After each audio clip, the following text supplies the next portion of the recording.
cha mishi chakanyunduka ayadzinde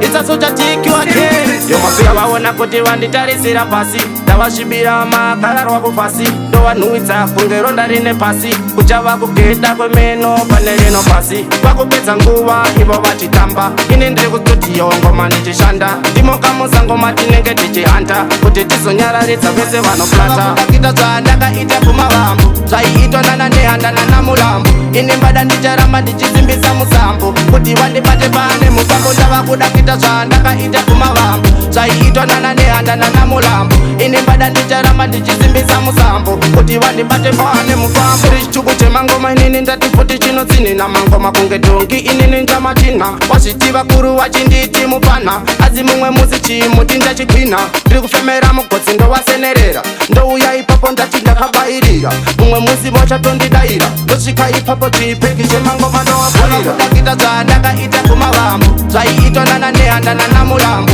ine mbada ndicharamba ndichisimbisa musambo kuti vandibate pane mufambo ndava kuda kuita zvandakaita kumavambo zvaiitwa nana nehandana namulambo ine mbada ndicharamba ndichisimbisa musambo kuti vandibate pane mufambo ndavaona kuti vanditarisira pasi ndavasvibira makararwa kufasi ndovanhuwidza kunge ronda rine pasi kuchava kugeda kwemeno pane rino pasi vakupedza nguva ivo vachitamba ine ndiri kustudiyo ngoma ndichishanda ndimokamusa ngoma tinenge tichihanda kuti tizonyararidza vese vanoplata ndakita zvandakaita kumavambo zvaiitwa nana nehandana namulambo ine mbada ndicharamba ndichisimbisa musambo kuti vandibate pane mufambo ndava kuda kuita zvandakaita kumavambo zvaiitwa nana nehandana namulambo ine mbada ndicharamba ndichisimbisa musambo kuti vandibate pane mufambo iri chituku chemangoma inini ndati futi chinotsinina mangoma kunge dongi inini ndamachina wazvitiva kuru wachinditi mupana asi mumwe musi chimuti ndachigwina ndiri kufemera mugotsi ndowasenerera